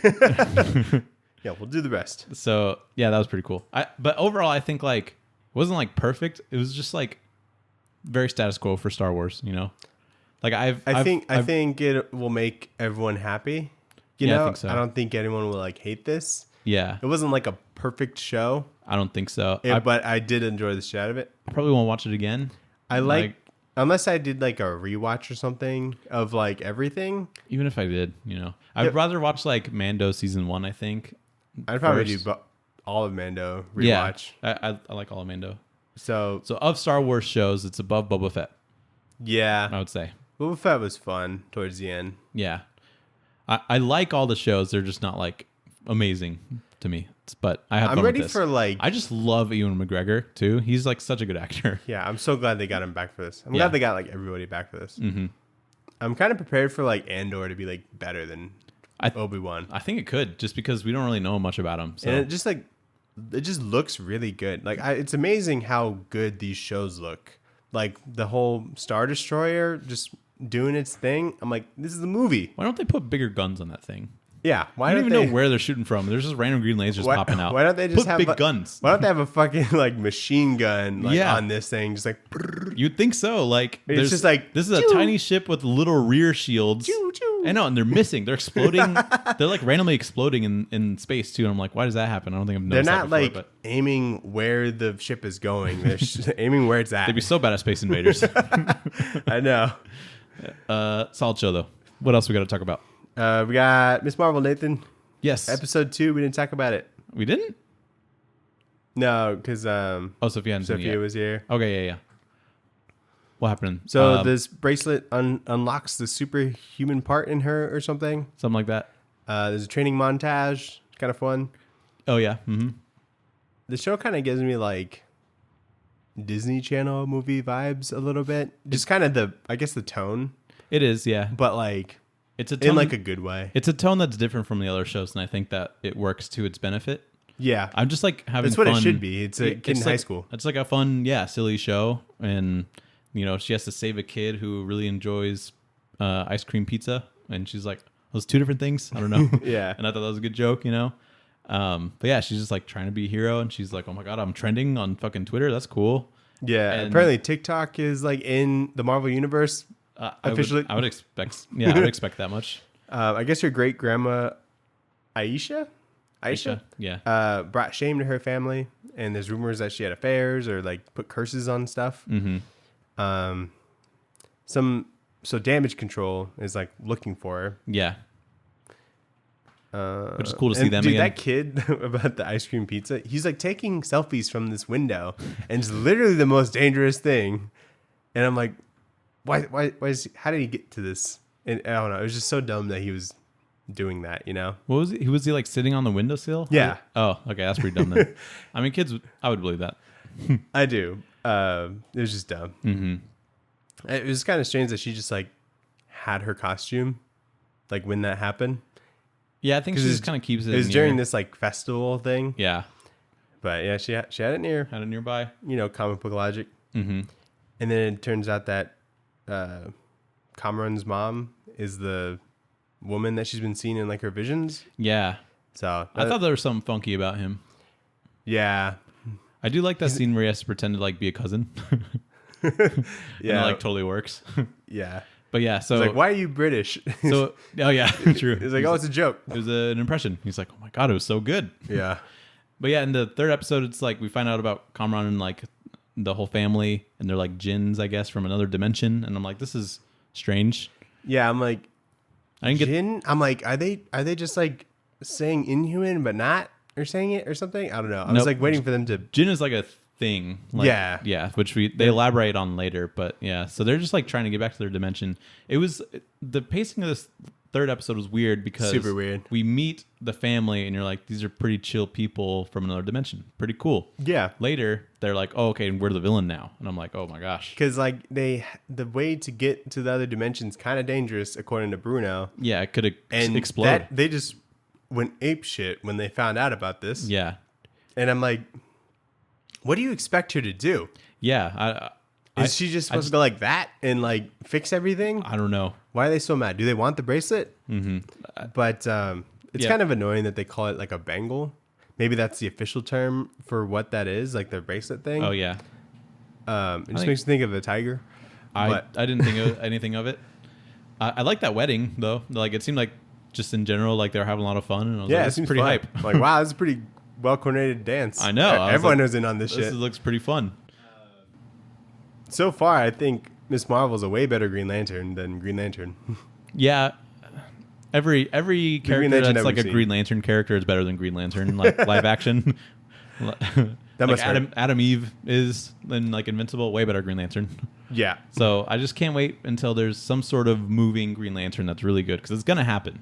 But Yeah. yeah, I like the kitchen fight scene though too, Yeah. where she's just like kind of on the ground a lot of the time, but she's using like the foot platforms to, like kick herself away and like kind of get away. Yeah. I thought that was really cool. Yeah, I thought the fight scenes in this were cool, and just like really seeing her powers at use, because I don't think she's really fought anybody with them. No, so not far, really. She so. just kind of saved people, so she kind of had to think on her feet there, and she did Yeah. a pretty good job. So I guess the bangle like unlocks the newer. Is that the dimension or The newer is like their dimension, yeah. okay? So Oh, we and know- there's like a video. They name drop Eric Selvig, because I guess Yeah, I guess I was Bruno like- has seen a video about the newer dimension from him. who is that? I know that we are supposed to. It's the Thor guy. Oh, okay. I was like, I recognize that name. Yeah, Selvig. Yeah, he's the old guy. Skarsgård, the Skarsgård dad. I didn't know that. That's pretty cool. That's pretty much it. So they go out to Kamala, Do you think? and then I guess at the end, like her grandma tells her to go to Karachi, and so now they're going to Karachi. I get whatever that means. So we'll see what happens. Do you think Kamala and Bruno are gonna have? Do you think they're gonna stay platonic? No, It seems like there's seems hints like that the whole Bruno gets jealous and wants to like slow dance and stuff, and I kind of just want them to stay platonic. she wanted to slow dance, and he gets real jealous of Kamran, and it seems like this Caltech thing is becoming like a really big issue, and so I think it is hinting towards something. Maybe it's like always hinting and then they do it, or they're always hinting and just cut it off at the end. You know what I mean? Yeah, who knows? So- but I like that actor as Bruno. I think he's pretty fun. Yeah, he's good. I like him. He's good at like being kind of awkward, but like kind of Which he is, yeah. kind of fun at the same time. Yeah, so good stuff. Good stuff. And then we got episode 5 of The Boys. And you were wrong, Nathan. What was I wrong about? You were wrong about Kamiko. Yeah, thank fucking Kamiko God I was dying. wrong. Yeah, I was like, no, and it kind of felt like you were right. But I'm glad that you were. I could have sworn that I was right. Yeah, if I was a betting man, I would have bet money on it because they do have like a musical number, and I thought it was very nice. Yeah, it was fun. It looked good. Yeah, it was a lot of fun. So Kamiko doesn't have her powers anymore, which kind Yeah. of sucks. Definitely. I hope she gets them back. I really like Kamiko like a lot. I think she's one of the stronger characters. And she kisses Frenchie. Yeah, And this is like more towards the end of the episode, but I guess little Nina thinks that Frenchie owes her a debt, and so because he didn't kill whoever he was supposed to kill, he like gets kidnapped after that kiss, and so now Kimiko's just gonna think that he just like left. he like bailed because of the kiss, He probably shouldn't have left. It was a That bit breaks my awkward heart. that he did it in general. and she's but so happy. I like seeing her happy. Yeah, she's I always know. so grumpy. She deserves to be happy. Yeah, so that sucks. They were like watching old movies together. It's very cute. Yeah, But yeah, little Nina. I think she is holding, like, because Frenchie tried to help that one girl, that like with the emo girl with black hair. yeah, his like. So friend she or was whatever. working for little Nina, didn't do whatever job that she was supposed to do, and now I think Nina's holding that over Frenchie's head. So she wanted Frenchie to go kill that guy, and then he's like, "No, I'm just gonna hang out with Kamiko and watch old movies." Yeah, So then and she only gave him like the day, which is pretty hard to do. What if he like went grocery shopping? Like, how are you supposed to find him? Yeah, what if he's running errands the whole day? Yeah. We all have those days. Yeah. Sometimes you just got to be an adult. Like, Hitting it's hard to multiple- track you if you're doing that. Hitting so, multiple stops. Yeah. There was a lot of product placement in this I didn't episode. notice. What? Like what? So, the Deep is like taking over some department, and Oh, yeah, he the, brings like, Sprinkles cupcakes specifically. Oh, yeah. That was pretty funny. I'm like, I fucking love those cupcakes. Yeah. So I just thought it was fun that they were in that. I'm like, I didn't know they were this big. I don't know if, like, Sprinkles, like, I don't think that they specifically sponsored the boys. They absolutely did. I just think that the Deep buying and thinking of Sprinkles cupcakes is funnier. So they just like were like Sprinkles. Yeah, and then Huey's talking to Starlight, and he's like, "I can get you a White Claw," and he just keeps talking about White Claws. Oh, that's true. Yeah. Like they're really just pushing that the official and those, alcoholic drink of Starlight is White Claw. And those 3 candies that she likes. The Almond Joys, Joy, whatever. and other shit. Almond Joys are delicious. Yeah, I like seeing that Homelander has to be like like whatever job he is now. Like he has CEO, to like I guess. Yeah. kind of like, but Ashley's like CEO, so I don't know what Homelander is, but he's like leading everything, and he has to like know what an EBITDA is, and he's like, "You don't think I know what a fucking EBITDA is? Get out of here!" I thought that was really funny. Yeah, like it's showing like all the traits of like a really toxic like leader, where like if people don't believe in him, he's just like, "Get out of here!" They fire the people that aren't like the team players. Yeah. So like that whole security or the spy department, whatever that was that the Deep is like the head of, Yeah. fires basically everybody because they said one thing bad about Homelander one time on Twitter 10 years ago. Right. So I it's fun seeing how all of that is going to just crash down. Definitely. Super bad. So I can't wait for that. So we didn't know what Huey really did when he had Temp V like last episode. So I called it. I was like, he teleports. You call it. He teleported. Yeah. So that was cleared up. So what's interesting is that you don't get a different power each time you get V. So it seems like so it looks like V, it's the same stuff. V kind of just, and they kind of elaborate on it a little bit, but V kind of just unlocks what's already kind of in you, I guess, is what they said. So I thought that was cool. Like Butcher's just going to be strong and have laser powers, and Huey's just going to teleport and be naked every time he does it. So yeah, that's a fun bit. Butcher smashes Maeve. He does. Yeah. I was Which like, is fun. I could see that though. Cause like they both hate all the same things. Yeah. It didn't seem like odd. Yeah. I was or like, something I didn't want to happen. I'm like, yeah, do it. When it happened, I was like, this is Butcher gets so much ass in the comics. Dude, so I'm he like, does. It's about time. Yeah. Yeah. True. But like in the show, It's normally he a had hate Becca. fuck too. Yeah, so true. it's like just more of that. Sorry, what were you saying? Well, in the show before, he had Becca, so he's not gonna like go fuck other facts. women. I think. Yeah. So there was another thing I was gonna say. So Soldier Boy is in New Oh, yeah. York, and he makes a big old mess. He makes a big bust. Yeah, he blows up a building, basically kills a bunch of people. The Legend is in this episode. The Legend. Yeah, yeah. and I was like so I the guess Stan Lee guy. I don't know what he's supposed. I think he's like the Legend in the show is supposed to be like a satire of somebody, but I don't know enough about like TV it and just seemed like movie he production. was like a, I don't know, like a publicist kind of person, Kind but of. like in the old days of VOT. Yeah. So Well, like that's so what he was. to But the point where he like knew everybody. in the comics, the Legend was like a satire on like Stan Lee, kind of, who like, started like the superhero stuff and putting them in comics. But yeah, I thought that was cool to see like the Legends in this, Yeah. which is pretty fun. Seth Rogen's in this episode. Oh my God. Sir Comes-a-Lot. He's Sir Comes-a-Lot 779. Yeah. And he tweeted that that's the same guy that directs the thing with Black Noir in it. Like, remember when you see him in like on the TV for like 5 seconds in like a previous season, and he's like sitting there with Black Noir.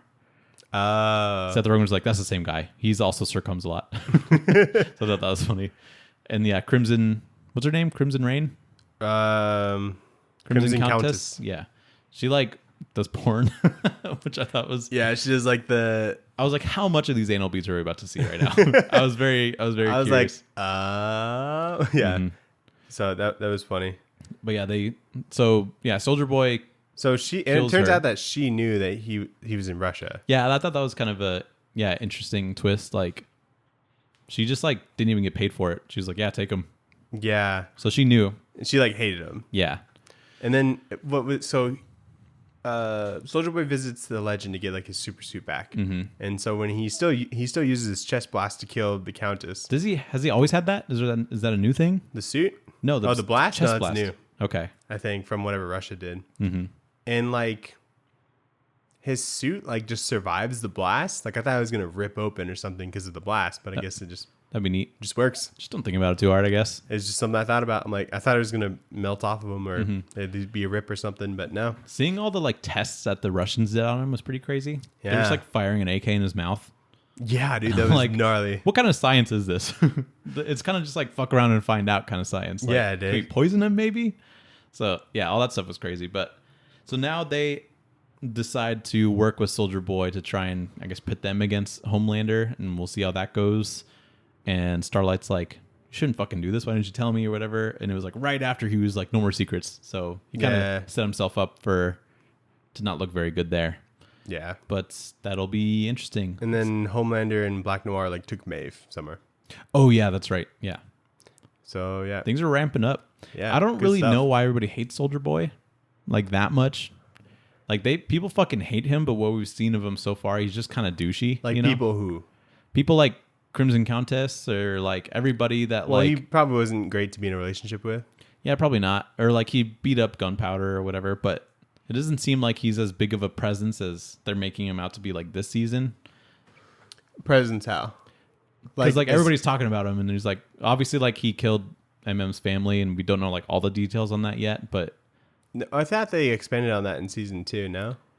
no, the only thing you get in season 2, there was no mention of Soldier Boy. It was just that his dad was a lawyer trying to take down Vought, and Vought had him killed. Oh, I thought. So did Soldier Boy like? I think Soldier Boy might specifically have been a kill part of him? that. Yeah, I think. Oh, I thought it was like he got like killed like in, just like he was just like collateral damage or something, in a big fight or something. Could be. I don't know. Could be. Maybe I'm thinking of that wrong. But You just rewatched it. what I recall is what I just said. Yeah, Oh, he was okay. like a lawyer trying to take down Vought, and Vought had him killed. All right. So So yeah, I'm a liking couple it. more episodes. We like it. Good Yeah. stuff. pretty fun. What are we gonna read next week?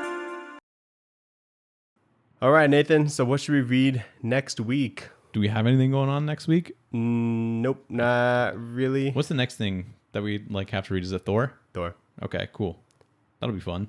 Should we read a Tim Sale book I think so. in memorial of his passing? I think so. I think that would be nice. So we both read Spider-Man Blue. So maybe something different. Maybe I would really like to read Superman All Seasons. That's seems what it good. is. All seasons. For all seasons is what it is. Yeah, Let's for, take a look it at is that. for all seasons. Yeah. How long is that? I think it's 177 pages. I'm down for that. yeah. Yeah, I want a nice Superman book, and I've never heard of this. And like Doc Shaner has that like on his wall and shit. Like Does he I saw. really? Yeah. It's one of the many collaborations of Jeff Loeb and Tim Sale. Yeah. Seemed like they were just They're like inseparable. a big dynamic duo for sure. So yeah, that was Superman for all seasons. I'm totally down the for first review. Iconic, quintessential, eternal. What a big recommendation. Big words. Big words. that. Yeah. I assume all good. So yeah, let's do that. Sweet. Yeah. Superman for all seasons. We haven't done just like a normal character in a while. So Yeah, this will probably be a good chaser book. Yeah. It seems lighthearted and happy. after all the gore we've witnessed, All the lately. brutality we've been subjecting ourselves to. In the last 5 weeks, we've done the Luther Strode book, Berserker, and The Boys. Oh my god. What did we do before the boys? Miss Marvel. Okay, gotcha. Yeah. Yeah, So- so, and we haven't done DC in a minute either. True. So True. good to come back to that. So thanks everybody for listening. If you want to look at our faces, go check out our YouTube. Daniel does very good edits there. Wow, thanks, buddy. Yeah, I was taking a look at him. Look at all of our stuff on our Linktree, Nathan. On our Linktree, where can you find our Linktree? Because I don't know. It's so it's linktr.ee/tradewaiters. And you can see all of our shit. I'll put that on our Twitter, which you can find at I already tradewaiterspod. did it. Twitter. You did? Oh, It's in our bio. cool. Twitter, YouTube, Instagram, TikTok. Links to the pod, like to listen to on Apple Music, Spotify, Put it in the description, Google Podcasts. What? We could put the Linktree link in the description of this episode. I sure can. I Yeah. did it in the YouTube video, but not the podcast episode. We'll do that to make it easy for but people. we sure will. And it works. I checked it. Wow, look at that. It is on our thing. It's pretty cool, right? Yeah. Very nice. Good job. Thanks, man. A lot of fun. If you have problems with it, I don't care. Thanks everybody for listening. Yep. Thank you. Goodbye. Peace.